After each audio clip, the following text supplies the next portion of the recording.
Kuasailah maritim Indonesia, jangan biarkan itu dikuasai oleh asing, meskipun mereka masuk atas nama internasional, tapi kalau Anda yang hadir nanti pada tahun 2021, 22, 23, 24 di sana, luar biasa sekali. Jadilah maritim Indonesia hebat.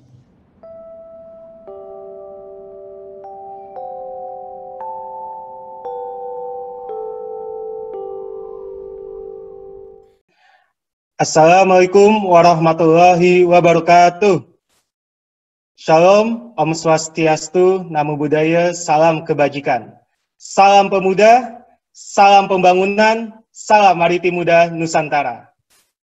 Bapak, Ibu, saudara-saudari yang berbahagia pada hari ini, marilah kita panjatkan puji dan syukur kehadirat Allah, Tuhan yang Maha Kuasa, karena atas rahmat-Nya sehingga terlaksana kuliah umum pada kesempatan kali ini. Selamat datang kami ucapkan kepada yang terhormat Bapak Menteri Perencanaan Pembangunan Nasional, Kepala Bappenas Republik Indonesia, Bapak Suharto Monoarfa. Selamat datang Bapak. Bagaimana kabarnya Bapak Menteri? Alhamdulillah. Alhamdulillah sehat ya Pak. Hadir di sini. Siap. Tetap semangat ya Pak untuk kita berbagi ilmu di tengah pandemi COVID-19 ini. Selanjutnya, perkenankan saya Kaisar Ahir, Ketua Umum Maritim Muda Nusantara, memandu acara Kuliah Umum Pembangunan Nasional yang bertemakan Pemuda dan Pembangunan Kemaritiman Berkelanjutan berbasis Teknologi Industri 4.0 menuju Indonesia Maju. Bapak, Ibu, dan saudara-saudari yang berbahagia pada kesempatan kali ini, acara Kuliah Umum Pembangunan Nasional ini diselenggarakan dalam rangka memperingati Hari Laut Sedunia yang jatuh setiap tanggal 8 Juni, dan pada tahun ini kita memperingatinya dengan menyelenggarakan Kuliah Umum Pembangunan Nasional dengan narasumber Menteri Perencanaan Pembangunan Nasional, Kepala Bappenas Republik Indonesia. Acara kuliah umum ini diselenggarakan oleh Maritim Muda Nusantara dengan didukung oleh Kementerian Perencanaan Pembangunan Nasional, Bappenas Republik Indonesia.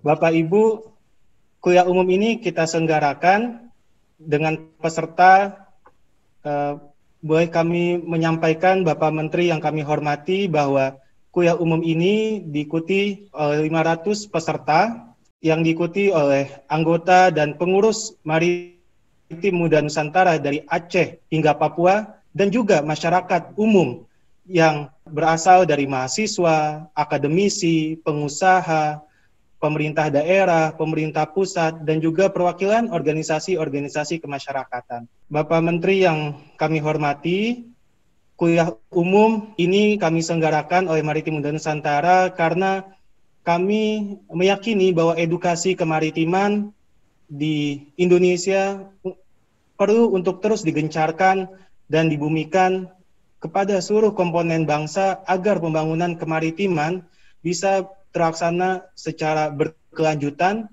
yang melibatkan berbagai aspek dan unsur masyarakat.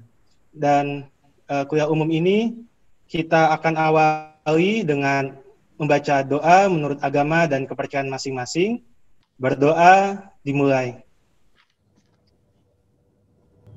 Selesai. Selanjutnya, Bapak, Ibu, saudara-saudari sebangsa dan setanah air, marilah kita menyanyikan lagu kebangsaan Indonesia Raya. Kepada Bapak dan Ibu dimohon untuk berdiri tegak menghadap kamera.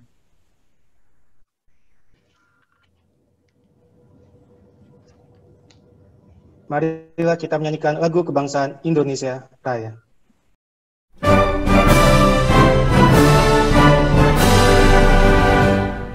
Indonesia,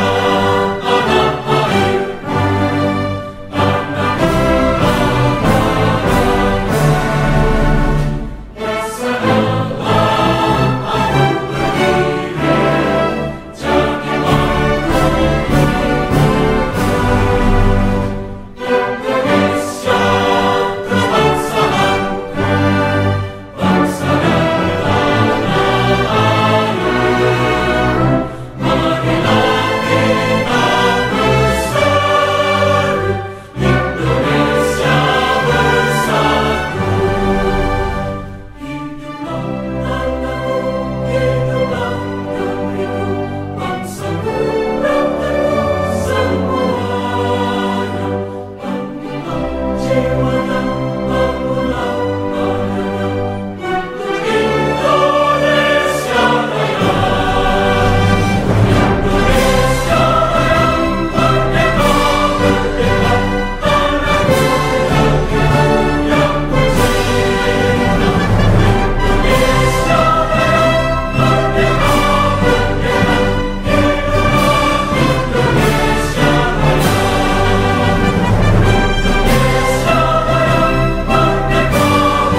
Bapak Ibu dipersilakan duduk kembali.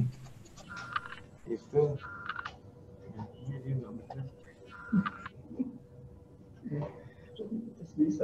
Terima kasih atas semangat dan jiwa nasionalisme kita di tengah pandemi COVID-19 ini. Tetaplah kita mencintai bangsa Indonesia, tanah air Indonesia kita tercinta. Bapak Ibu yang saya hormati, saat ini kita memasuki acara inti, yaitu pemaparan kuliah umum oleh Menteri Perencanaan Pembangunan Nasional, Kepala Bappenas Republik Indonesia, Bapak Suharso Monoarfa, yang bertemakan Pemuda dan Pembangunan Kemaritiman Berkelanjutan berbasis teknologi industri 4.0 menuju Indonesia maju. Bapak Suharso Monoarfa saat ini merupakan Menteri Perencanaan Pembangunan Nasional, Kepala Bappenas Republik Indonesia. Beliau lahir di Mataram, Nusa Tenggara Barat, pada tanggal 31 Oktober 1954. Beliau menempuh pendidikan di Akademi Geologi dan Pertambangan, Departemen Planologi Institut Teknologi Bandung. Beliau juga pernah menempuh pendidikan di Program Eksekutif Stanford University dan Program Eksekutif University of Michigan. Beliau juga mendapatkan gelar Doktor Kehormatan atau Honoris Causa di bidang bisnis dari Central Queensland University. Bapak Suharso Monoarfa pernah menjadi staf khusus Wakil Presiden Republik Indonesia pada tahun 2002 hingga 2004, menjadi anggota DPR RI Daerah Pemilihan Gorontalo tahun 2004 hingga 2009, Menteri Perumahan Rakyat Republik Indonesia tahun 2009 hingga 2011, anggota Dewan Pertimbangan Presiden Republik Indonesia tahun 2005 hingga 2019. Kepada Bapak Menteri Perencanaan Pembangunan Nasional, Kepala Bappenas Republik Indonesia, Bapak Suharso Monoarfa, waktu dan tempat kami persilahkan. Assalamualaikum warahmatullahi wabarakatuh. Waalaikumsalam warahmatullahi wabarakatuh. Salam sejahtera untuk kita semua. Om Swastiastu, Namo Buddhaya, Rahayu, salam kebajikan. Pertama, saya ingin mengucapkan terima kasih atas undangan ini. Satu kehormatan untuk memberikan kuliah umum dengan satu tema yang menurut saya tema yang relatif adalah aktual di setiap zaman karena kita adalah negara maritim. Jadi negara maritim kita ini sebenarnya sudah negara yang kalau kita dengar sejarah itu Indonesia memang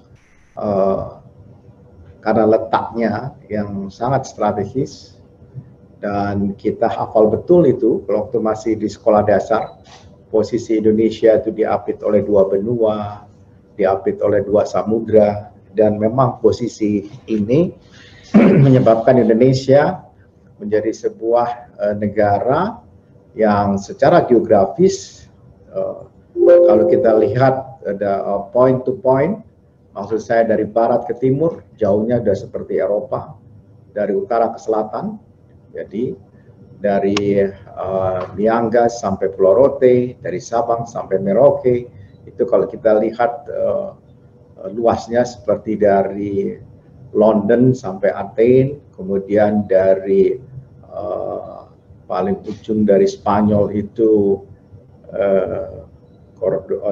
Cordoba kalau nggak salah, atau katakanlah Barcelona sampai dengan Moskow. Jadi jauh sekali, luar biasa bentangannya itu.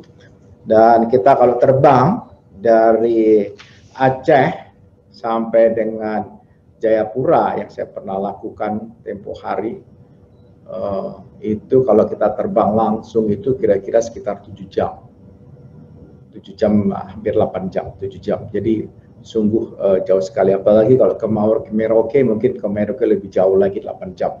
Nah, dia memotong garis khatulistiwa. dari Aceh dia melengkung begitu ke bawah. Jadi jauhnya luar biasa. Dan kalau kita lihat itu negara kita adalah negara kepulauan, archipelago terbesar di dunia, dan posisinya adalah posisi negara maritim. Jadi sebenarnya Anda semua yang belajar di Akademi Maritim ini yang mengedukasi saya bagaimana Bappenas atau saya sendiri memahami kemaritiman dengan baik gitu. Jadi luasnya negara kita seperti itu, terdiri dari 17.000 pulau lebih dengan segala macam jenis bahasa, heterogenitasnya luar biasa tinggi.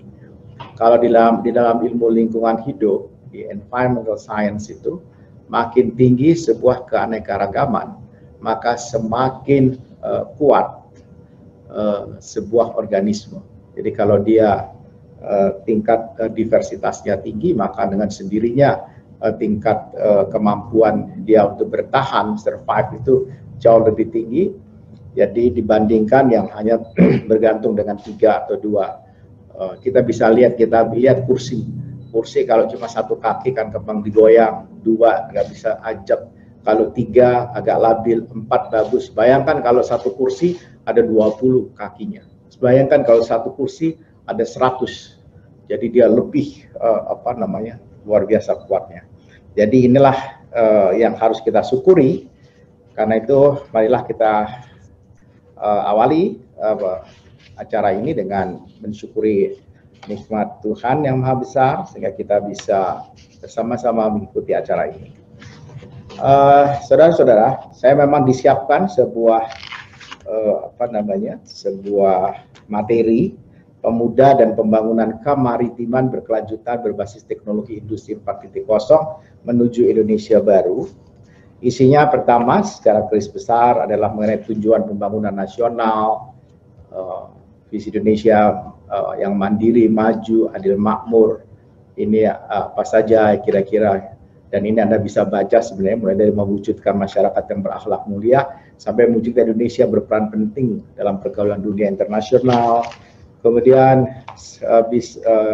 isu strategis di bidang ekonomi, ini kita bisa lihat, dan ini umum untuk kita sebagai pengetahuan saja, supaya kita paham di mana posisi Indonesia saat ini kalau dihitung dengan GDP atau GDP per kapita, kemudian bagaimana pertumbuhan ekonomi kita, dan seterusnya, kemudian current account.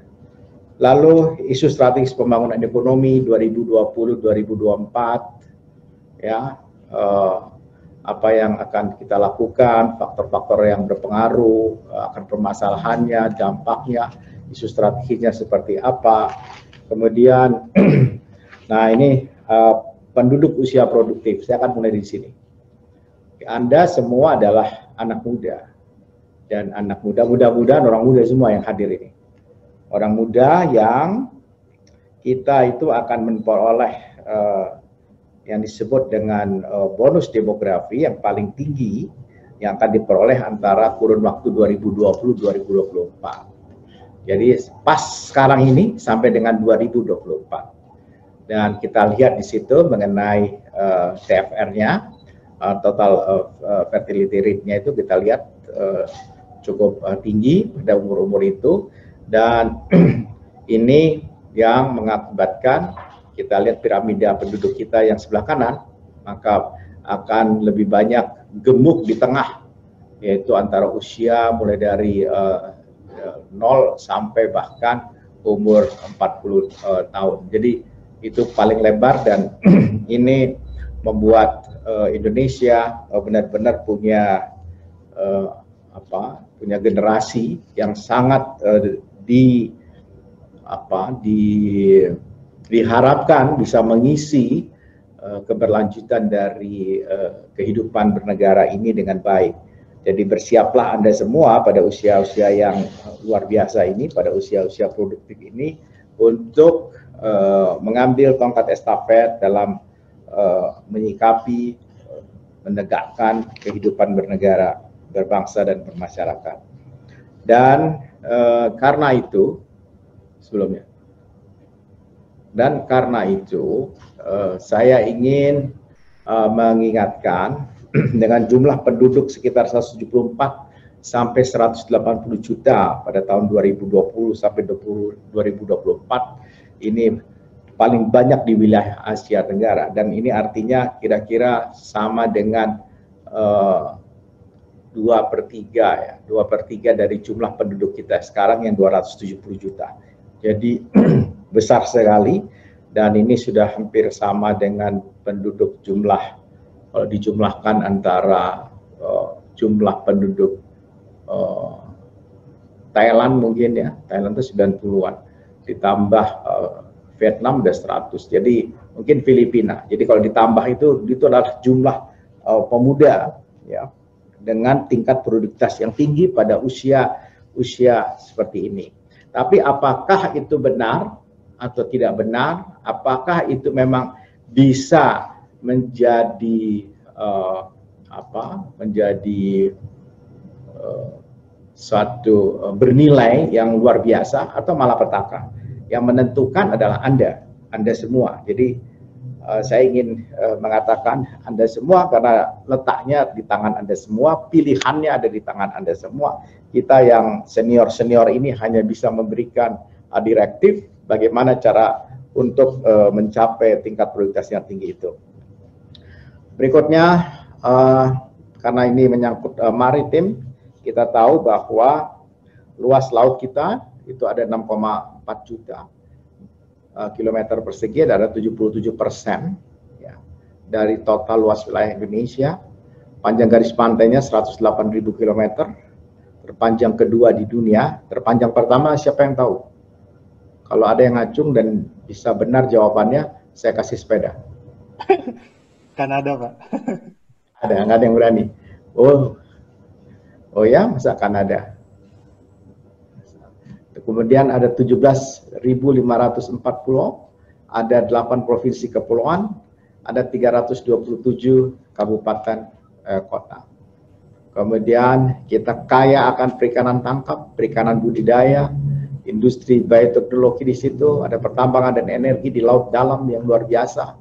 Kita juga punya potensi industri pengolahan hasil perikanan, pariwisata bahari, sumber daya wilayah pulau kecil, industri dan jasa maritim, perhubungan laut, hutan mangrove, dan hal-hal yang sifatnya sumber daya yang non konvensional. Jadi kaya sekali potensi kelautan kita itu kalau dihitung kira-kira 1.338 triliun.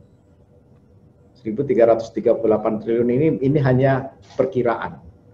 Ya, ini hanya perkiraan. Karena sekarang ini kira-kira nilai GDP Amerika itu kalau saya tidak salah sekitar 20 triliun dolar. Kita itu kira-kira 1 triliunan, Cina kira-kira 11,2. Anda bayangkan ini 1.338 triliun. Jadi kira-kira hampir 70 kali dari GDP Amerika hari ini. Potensi lapangan kerja yang bisa dibuka ada 45 juta orang. Sementara kita akan punya 174 sampai 180 juta orang pada tahun 2020 sampai dengan 2024 ini.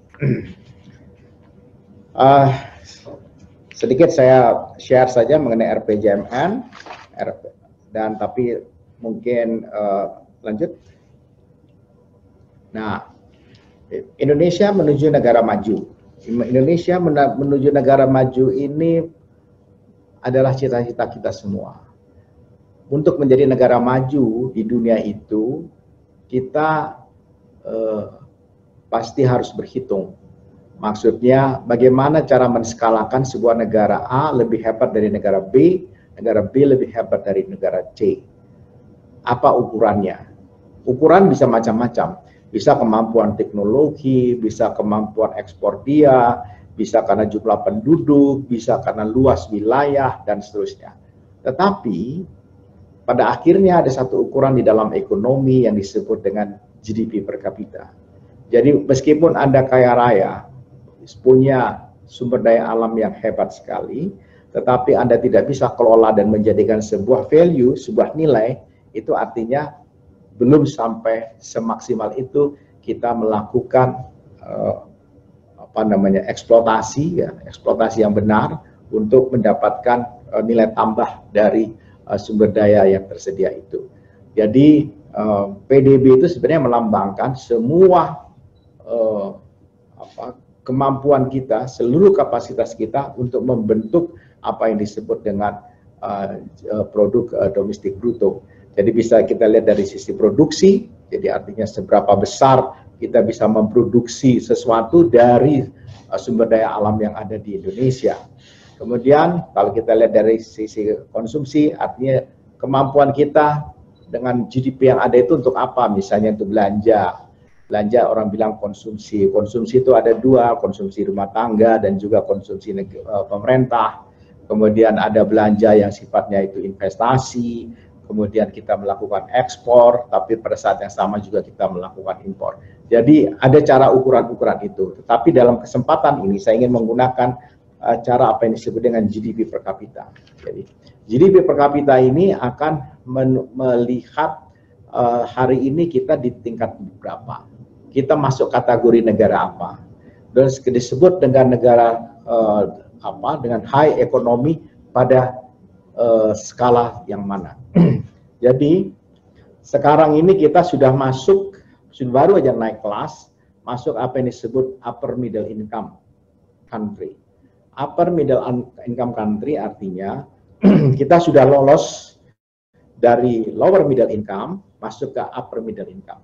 Ukurannya adalah itu persis di garis titik-titik itu sekitar 4.100, 4.200 dolar per kapita per tahun. Jadi per kapita per penduduk per tahun. Jadi dihitung dengan apa yang disebut triple P, purchasing power parity. Jadi itu dihitung sedemikian rupa, maka kita itu pada titik mana.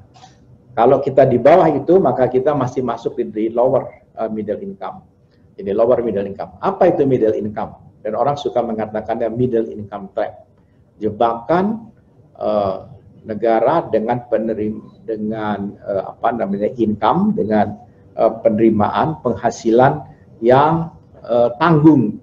Jadi itu penerimaan tanggung, bawah enggak, atas juga enggak. Nah, setiap negara menurut sebuah perhitungan yang dilakukan oleh ADB misalnya dan juga World Bank, tapi yang saya ingat adalah teman saya namanya Jose Filipe dari ADB itu menghitung dengan cara membagi GDP per kapita dan melihatnya dalam terms waktu, rangka waktu yang cukup panjang. Dia mengatakan sebuah negara dari hasil penelitian dari semua negara-negara di dunia, kalau melewat batas dari kelas yang paling rendah masuk di menengah itu kira-kira hanya 14 tahun, yaitu dengan penghasilan 2.000 dolar per kapita untuk naik ya dari di bawah 2.000 menjadi 2.000 itu kira-kira perlunya itu hanya 14 tahun.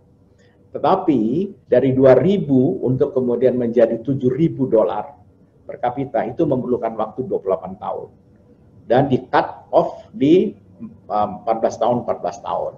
Nah, kalau kita hitung dengan waktu seperti ini, sebenarnya Indonesia sudah kelewatan sekali. Kita sudah terlalu lama di middle income ini. Maka orang menyebutnya middle income trap karena kita waktunya itu yang harusnya 28 tahun, kita selama 28 tahun belum juga graduate, belum graduasi, belum lulus. Nah, jadi kita sedang berusaha untuk masuk ke sana. Nah, mudah-mudahan kita bisa keluar dari middle income dengan hitungan kalau masuk di upper kira-kira sekitar 11.000, 12.000. Jadi range untuk upper middle itu mulai dari 4.000-an ini ya sampai dengan di 12 ribuan.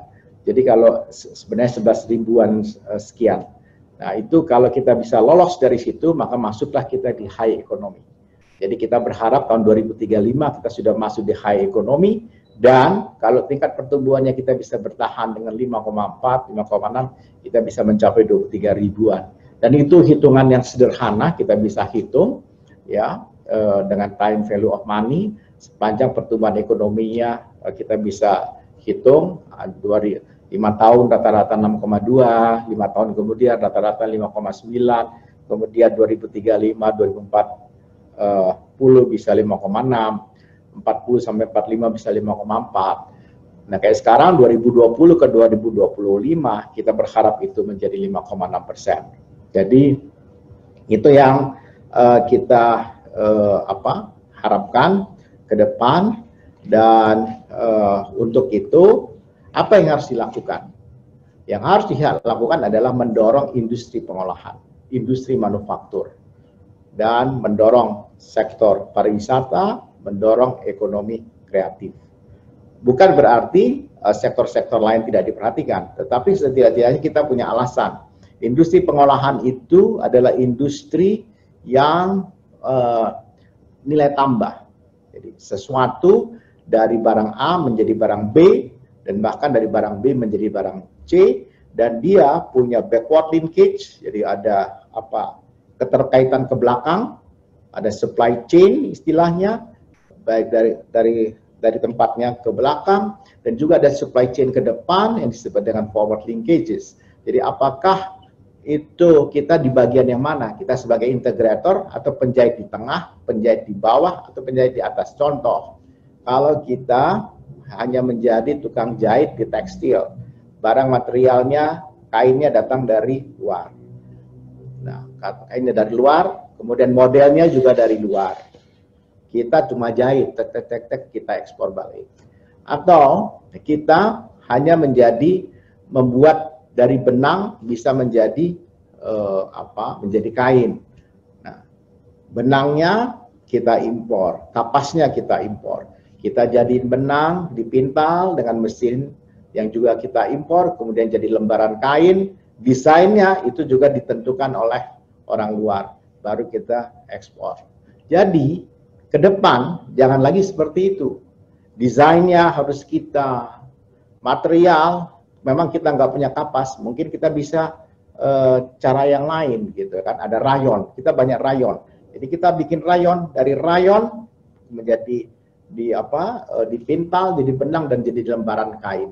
Kita bisa desain, ekonomi kreatif hidup, dan seterusnya. Jadi perbanyak semua peluang untuk nilai tambah. Hanya dengan cara itu membuat kita bisa mengejar ketertinggalan ke depan. Nah, kenapa pariwisata? Pariwisata dalam kepentingan kita untuk mendapatkan cadangan devisa, dan cadangan devisa ini penting karena kita akan melakukan impor. Kalau kita akan melakukan impor, maka kita akan ditanya oleh negara-negara lain, sekuat apa Indonesia mengimpor, seberapa besar uang valuta asingnya tersedia, berapa bulan impor dia kuat, 7 bulan kah, setahun kah, 3 bulan kah. Nah, alhamdulillah kita sekarang kira-kira bisa 7 bulan dengan 130 miliar dolar, kita ngimpor misalnya rata-rata sekitar 12 miliar atau 18 miliar. Ingat, kita masih mengimpor minyak. Jadi hitungan kenapa kita harus menghasilkan devisa itu adalah seperti itu. Jadi bukan berarti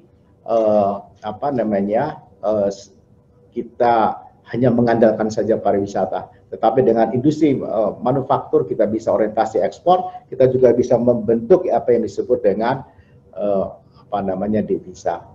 Dan ekonomi kreatif tentu membuat nilai tambah seperti yang saya ceritakan tadi. Jadi mudah-mudahan ini kalau kita 2020 sampai 2025 dengan jumlah penduduk anak muda 170-an juta, luar biasa sekali. Nah, 170 juta, lihat saja kalau 100 juta masuk ke jam kerja, satu minggu 40 jam, 100 juta itu artinya 4 miliar jam. 4 miliar jam seminggu. Ya, 4 miliar jam seminggu kalau dibayarnya itu 20.000 per jam atau 25.000 biar mudah ngitungnya. Ya, 25.000 kali berapa tadi? 4 miliar jam. Itu 40 miliar jam. bisa dibayangkan itu ada kira-kira 100 triliun dalam 1 minggu. Anda kerja dalam 1 tahun, 100 triliun kali 52 itu berarti 5.200 triliun. Luar biasa besarnya. Jadi persiapkanlah diri untuk masuk ke era ini. Nah, lanjut saya tunjukkan mengenai ini agenda pembangunan kami, agenda pembangunan kita untuk tahun 2020-2024. Ada visi misi presiden yang harus dituntaskan sesuai dengan janji-janji presiden semasa kampanye. Kemudian itu di concise ke dalam arahan 5 arahan presiden, lalu itu dimunculkan dalam bentuk 7 agenda pembangunan apa saja, mulai dari ketahanan ekonomi, pengembangan wilayah, untuk apa pengembangan wilayah, untuk mengurangi kesenjangan antar wilayah, kemudian sumber daya manusia, dan supaya kita menjadi bangsa yang berdaya saing, revolusi mental tetap harus ditegakkan, pembangunan kebudayaan, infrastruktur, lingkungan hidup, sampai stabilitas politik. Jadi 7 agenda pembangunan ini, cara berpikirnya adalah seperti ini. Jadi kita tumpahkan semua karena cara pendekatan kita adalah wilayah sebagai basis pembangunan, tentu dia sebagai development base-nya. Jadi development base-nya itu adalah wilayah gitu. Nah, dengan wilayah maka itu harus kita lakukan apa yang disebut transformasi ekonomi dengan percepatan pertumbuhan ekonomi kira-kira sekitar 6% per tahun, dengan satu kondisi sine qua non, persyaratan mutlak yang harus tersedia, kondisi Hankam yang kondusif, ya, termasuk menyederhanakan regulasi, birokrasi, stabilitas politik. Karena itu jangan ada terlalu rame-rame dan seterusnya. Kita boleh mengungkapkan pandangan-pandangan kita tetapi yang konstruktif. Kemudian kita mempertimbangkan kondisi lingkungan, analisa lingkungannya seperti apa, termasuk mempertimbangkan lingkungan hidup dan kerentaan bencana. Nah, ini yang sebagai inputsnya adalah sumber daya manusia berkualitas, berdaya saing, yang punya mental pembangunan yang baik, dan pembangunan infrastruktur. Lanjut. Nah, kita juga sekarang ada hidup di zaman pandemi. Dan di zaman pandemi ini, di masa pandemi ini, kehidupan itu tertantang. Kita masih ingat beberapa waktu yang lalu, kita membicarakan apa yang disebut dengan ekonomi digital. Nah, ekonomi digital itu atau digital society, jadi masyarakat digital itu sudah hari ini semakin kental. Kalau kemarin kita punya smartphone itu cuma sampai dengan hanya untuk aplikasi-aplikasi tertentu, hanya dipakai telepon, dipakai chatting-chatting tertentu. Sekarang kita sudah harus menggunakannya menjadi lebih maksimal. Kita mengkoneksikan diri dengan dunia luar melalui kita punya smartphone, kita memanfaatkan transformasi digital ini semaksimalnya. Maka kita bisa mengadakan pertemuan seperti ini itu karena ada kita masuk di kehidupan digital. Jadi 4.0 bukan lagi kemarin, bukan lagi akan datang maksud saya. Tapi kemarin 3 bulan yang lalu itu kita sudah masuk di sana, bahkan bulan-bulan sebelumnya dan hari ini. Jadi bersiaplah para pemuda untuk mengoptimalkan pemanfaatan peranan teknologi digital sehingga kita bisa meningkatkan daya saing kita. Dan digital ke depan adalah salah satu aspek sebagai enabler, prime mover untuk kemantapan pertumbuhan ekonomi. Lanjut. Nah, ini yang saya sampaikan tadi bahwa sudah terjadi apa yang disebut dengan transformasi digital, dan transformasi digital ini sudah terjadi di ekonomi, khususnya di industri, kemudian sosial infrastruktur sudah, kemudian ini mempercepat bumi menjadi yang tadinya satu karena globalisasi, kemudian sendiri-sendiri, sekarang menyatu lagi secara digital. ya. Eropa sudah masuk industri 4.0, Cina tahun 2025 sudah punya angan-angan untuk semuanya menjadi made in China. Asia sudah akan tumbuh luar biasa dengan kota-kota yang smart city. Smart city artinya kita akan dipandu, jadi satu hari kita kemana aja sudah bisa ketahuan. Jadi Anda tidak bisa lagi misalnya melakukan hal-hal yang tidak terpuji, karena matanya itu ada di mana-mana. Mata kamera itu ada di mana-mana. Jakarta saja sekarang sudah menjadi smart cities. Kemudian yang kita bisa lihat, misalkan terjadi pencurian di mana, kemana orang yang lari, jam berapa, sepanjang itu mereka bisa kejar. Di Jepang malah sudah sampai ke Society 5.0, dan di North America mereka sudah masuk di Industrial Internet. Ini semua mengubah secara fundamental cara kita hidup, ya, yang berdiri dari Internet of Things, Artificial Intelligence, Robotic, Big Data, Blockchain. Big Data itu sudah hari-hari ada di Bappenas, dan Bappenas sebenarnya mulai tanggal 1 Desember 2019 kami sudah bisa melakukan bekerja dari rumah. Bahkan kita mengistilahkan work vacation, bekerja sambil liburan pada waktu itu. Dan sekarang kenyataannya begitu work from home, kami sangat siap sekali, yang di-launching oleh Presiden pada tanggal 16 Januari yang lalu. Sehingga kayak hari ini misalnya, tidak semua orang-orang di Bappenas itu hadir di sini secara fisik, dan sebagian besar ada di rumah. Jadi bahkan bukan hanya di rumah, di mana saja di seluruh dunia, termasuk diaspora Bappenas yang sedang sekolah tetapi mendapatkan assignment. Dan saya mudah sekali bisa menilai seseorang, tingkat aktivitasnya, tingkat pencapaiannya, bukan lagi dalam waktu minggu, bulan, tapi hari dan jam. Saya bisa tahu dalam satu hari ini berapa jam dia berproduksi, menghasilkan pemikiran-pemikiran, dia berkoneksi dengan siapa saja, dia melakukan koordinasi dengan siapa saja, dan kemudian hasilnya ada atau tidak, hasilnya memuaskan atau tidak. Begitu, jadi lebih mudah sekali dengan digital ini. Jadi saya kira bukan lagi hal yang unik buat kita, tetapi sekarang sudah di hadapan kita. Dan di sepanjang perjalanan seorang manusia, pasti ada cara pemerintah mengelola, itu pun akan berubah, ya kan? Akte kelahiran akan digital, imunisasi mungkin tetap ada, PAUD mungkin ada, sekolah umum dan vokasi mungkin digital, bekerja atau buka usaha itu juga sebagian sudah akan digital, ya. Kemudian orang akan menikah, punya anak tentu tidak digital, menjadi top manager dan seterusnya, ya, akhirnya pensiun, dan surat kematian mungkin juga dikirim secara digital. Jadi ini di setiap peristiwa penting ini, maka ada namanya Undang-Undang Administrasi Kependudukan dan Catatan Sipil. Catatan sipil itu artinya adalah catatan peristiwa penting bagi seseorang, mulai dari kelahirannya sampai meninggal. Jadi seseorang lahir, seseorang sekolah, ada ijazahnya, ijazahnya itu bisa dicatat sipilkan. Dia menikah bisa dicatat sipilkan. Kemudian misalnya dia cerai, surat cerainya jadi catatan sipil. Kemudian setelah itu dia akan menjadi pensiun, ya, dan akhirnya wafat. Maka itu semua ada dalam kerangka ini.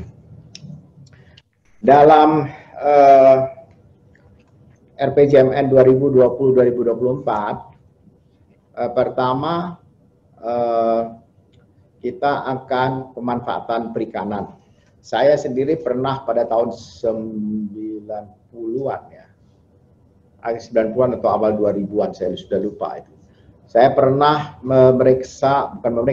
mengikuti penelitian dengan seorang ahli perikanan dari Norwegia, dan berjalan di sepanjang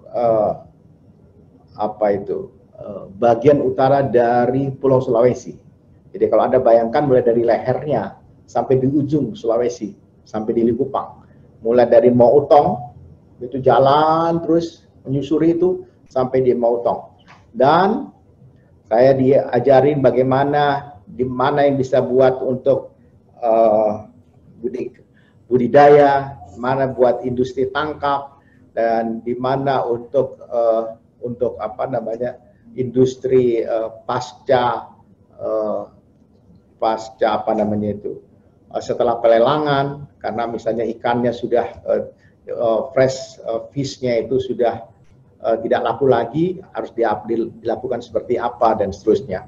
Saya belajar di sana dari orang ini bahwa apa yang disebut dengan ikan tuna, bluefin dan yellowfin itu bergerak pada usia yang masih nggak terlalu besar ikannya, masih kecil. Dia masuk ke Teluk Tomini, dia di sana banyak ikan-ikan jenis demersal, kemudian yang kecil itu di lahapnya, begitu besar, yang yellowfin akan naik ke atas, yang bluefin ke bawah, dan di bluefin itu yang kemudian masuk di pasar pelelangan ikan internasional di Fremantle, di Australia, sementara yellowfin itu ditangkap oleh nelayan-nelayan, masuk di tempat pelelangan ikan di Jepang, ya, di Katokichi, atau di General Santos di Manila. Dan saya kira juga banyak pemuda-pemuda Indonesia yang hadir atau ada di semua kapal-kapal penangkap ikan, utamanya Jepang dan Korea. Karena ada sebuah sekolah ya untuk nelayan di Jakarta ini yang disponsori oleh, ada yang oleh Jepang, ada yang juga disponsori oleh oleh Korea. Mereka mendapatkan magang apprentice di laut Indonesia, atau dia bawa ke keliling dunia dulu. Begitu selesai kontrak sebagai apprentice, sebagai pemagang, kemudian dia menjadi nelayan. Dan nelayan itu kelasnya lain, mulai dari bukan nelayan-nelayan kita yang yang kasihan sekali kehidupannya, tapi dia nelayan yang menjadi, dia tahu mengoperasikan semua peralatan-peralatan canggih di kapal nelayan itu, di mana fishing ground yang bagus, di mana untuk, dan seterusnya. Saya sudah pernah dilihat di sana, dan di dalam pemanfaatan perikanan yang paling penting adalah daya dukung, carrying capacity, kemudian penguatan manajemen dan kelembagaan ini wilayah perikanan, ya, WPP, optimalisasi produk ini. Saya pikir Anda semua pasti ahlinya, dan kemaritiman dan perikanan dalam kelautan dalam RPJMN ini kami berikan perhatian yang dengan seksama. Jadi prediksi tahun 2025 pertambahan penduduk dan berapa jumlah orang, prediksi tahun 2025 penduduk dunia akan, itu bisa dilihat di worldometer, setiap detik bergerak berubah.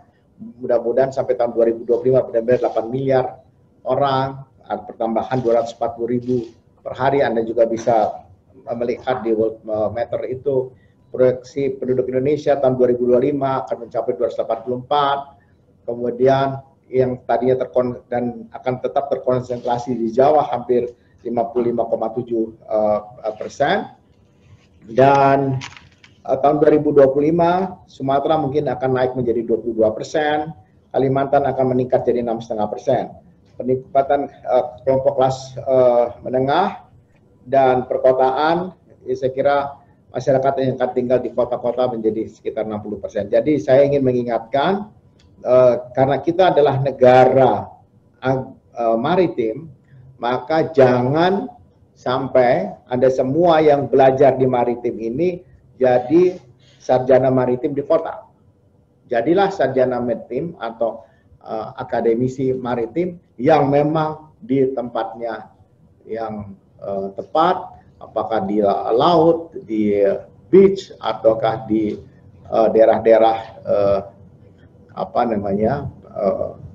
berpulau-pulau dan seterusnya. Saya kira itu saja yang bisa saya sampaikan. Terima kasih atas kesempatan ini. Selamat belajar, dan mudah-mudahan apa yang saya sampaikan ini bisa menambah knowledge, pengetahuan untuk saudara-saudara sekalian.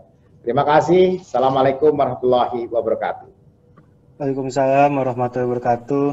Terima kasih Bapak Menteri. Mungkin ada satu pertanyaan Pak dari Saudara Supardi Temu. Kami ingin membacakan saja pertanyaan dari Bapak Supardi Temu, mungkin lagi ada gangguan sinyal, bahwa bagaimana menurut Bappenas melihat antara supply dan demand kaitannya dengan dalam negeri dan luar negeri, khususnya pada tenaga pelaut Indonesia. Oke, Bapak Supardi Temu sudah nyambung kembali. Bapak Menteri, mohon maaf atas gangguan teknis dari Bapak Supardi Temu. Jadi terkait dengan tenaga pelaut Indonesia, khususnya pelaut kapal niaga, sampai sejauh mana Bappenas melihat antara supply dan demand kaitannya dengan dalam negeri dan luar negeri, karena pelaut sangat berdampak terhadap devisa. Namun jika supply terlalu besar, maka daya saing dan value-nya akan rusak. Mohon tanggapannya Pak, makasih. Ya, kan pertanyaannya sebenarnya kan ini kan apa namanya soal keseimbangan ya mengenai kapal-kapal yang apa namanya masuk di wilayah Indonesia. Dan menurut saya begini, memang ke depan memang harus dibangun semacam hub-hub, mungkin bisa saja dan harus terkait dengan industri. Ya, saya mengerti tadi kan ini sebelum menciptakan kerjanya, saya ingin tahu apanya dulu kapal itu bisa ada seperti apa dulu. Jadi menurut saya sebenarnya karena kita ini negara kepulauan, maka ada masalah di soal logistik. Dan logistik itu tidak semuanya bisa dibawa dengan pesawat. Mungkin kalau yang akan datang pesawat murah dengan pengangkutan itu mungkin lain ceritanya. Tetapi saya kira hari ini hampir semua negara di dunia menggunakan kapal. Nah, ini kan harus terkait dengan backward linkage-nya. Jadi backward linkage dari sebuah pelabuhan-pelabuhan itu ke depan itu harus ada misalnya domestic value chain. Kalau domestic value chain misalnya di mana? Kalau kita ingat Surabaya itu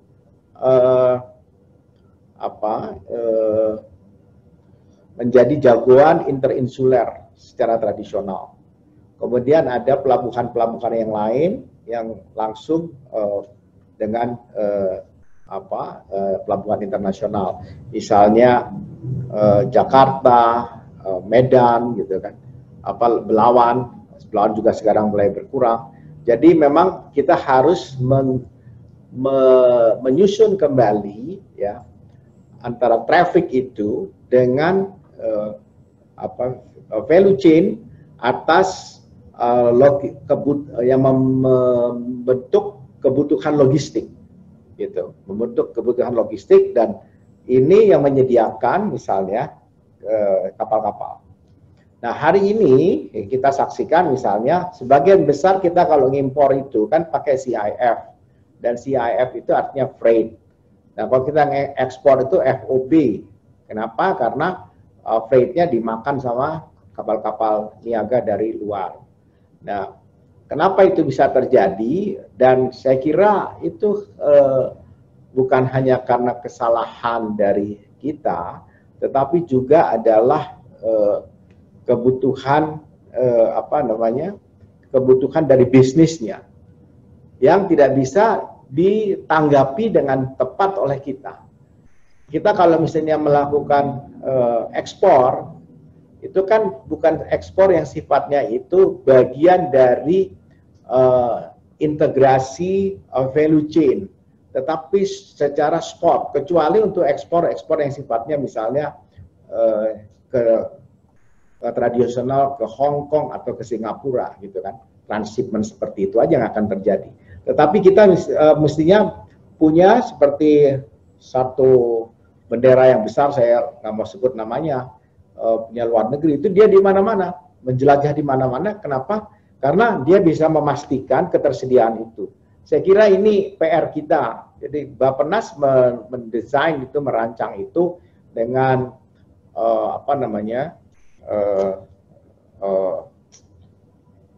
hub, misalnya kita akan bikin hub, super hub, kita mau bikin termasuk lintas tol laut yang disubsidi. Yang penting dia terus ada, karena sekarang kan bukan lagi trade value ship atau ship value trade, sudah nggak bisa begitu lagi pendekatannya. Pendekatannya sekarang adalah memang kontraktual, dan apakah memang dia bagian dari value chain yang membutuhkan logistik pelayanan logistik yang maksimal. Saya kira itu jawaban kami. Baik, terima kasih Bapak Menteri. Ada pertanyaan berikutnya Pak, dari mahasiswa nih Pak, mahasiswa Universitas Diponegoro, Saudara M. Novian Kusuma. Silakan kepada Saudara M. Novian Kusuma untuk bertanya secara langsung kepada Bapak Menteri. Baik, sebelumnya terima kasih atas waktunya. Perkenalkan, saya Muhammad Novian Kusuma dari mahasiswa Universitas Diponegoro. Ingin bertanya Bapak Menteri, untuk progres pembangunan sumber daya manusia dan juga pembangunan fisik serta fasilitas penunjang tentang poros maritim dunia, Indonesia sebagai poros maritim dunia itu sampai mana progresnya saat ini, dan planning besar apakah ke depan untuk membangun Indonesia sebagai poros besar maritim dunia, serta pada periode saat ini apakah program tersebut menjadi prioritas pemerintah untuk menjalankan kebijakan-kebijakannya. Terima kasih. Terima kasih Saudara Novian. Kami dengan hormat mempersilakan Bapak Menteri Pak untuk menjawab. Ya, jadi begini, untuk menjadi poros maritim dunia itu kan ada step-nya kan. Ya kan ada steppingnya, dan steppingnya itu memang sedang kita desain entry-nya dari mana dengan memetakan existing yang ada sekarang. Sekali lagi jawaban Anda adalah hampir sama dengan pertanyaan yang tadi, kalau kita mau kembangkan lebih kena. Jadi pertama kan Anda nggak bisa membawa kapal-kapal itu misalnya gini, dari A ke B ada load, ya kan? Ya, jadi ada peristiwa loading unloading di A, peristiwa loading. Sampai di B dia unloading, tetapi nggak ada loadingnya, nggak ada yang mau diisi, balik lagi kosong dia. Itu kan persoalan tradisional kita. Nah, sehingga maka muncul, kalau kita ingat di zaman tahun 50-an sampai 60-an, ini di studi-studi yang saya pernah baca, itu kenapa kuat sekali interinsular Indonesia itu. Dan interinsular itu memang kapal-kapal yang ukurannya kecil-kecil itu. Ketika kemudian kita mau masuk ke samudra, ya kan, kita sudah mulai coba samudra, masih ingat ada Jakarta Lloyd punyanya BUMN, kemudian ada punyanya swasta yang besar-besar juga masuk ke sana. Pada waktu itu memang komoditas, ya, ekspor komoditas itu booming sekali. Kita ekspor ekspor karet, kita ekspor timah. Seingat saya ekspor-ekspor yang sifatnya komoditas gelondongan seperti itu. Hari ini yang diekspor sudah tidak bisa seperti itu lagi. Masih ada beberapa kita ekspor seperti itu, tetapi banyak kontraktual sifatnya begini. Kapal datang dari Jepang, dia drop di Surabaya misalnya, tapi dari Surabaya dia ambil bahan baku penolong untuk barang manufaktur di Jepang. Jadi kenapa Dubai tertarik sama Surabaya? Karena dia ingin menarik itu untuk hubungannya dengan Dubai. Kenapa misalnya Muscat di Oman juga tertarik untuk masuk ke Jawa Barat Selatan? Itu karena ada kepentingan di sana.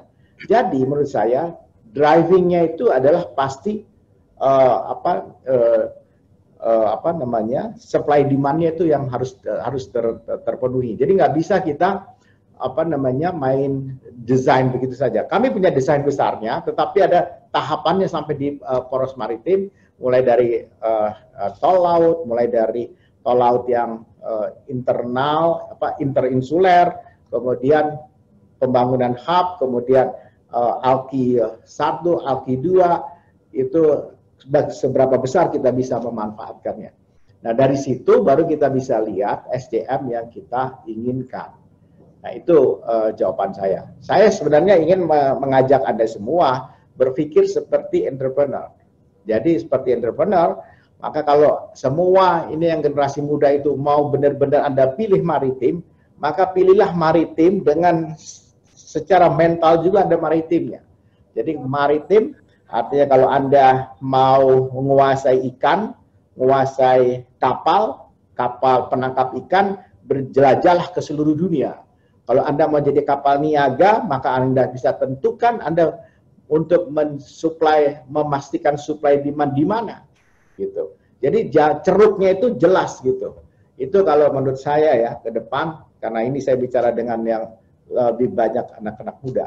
Jadi kalau kita menghayal langsung di poros maritim itu, it is too far, my dear. Ya, saya kira itu. Baik, terima kasih banyak Bapak Menteri Suharto Monoarfa atas waktunya. Bapak Ibu sekalian,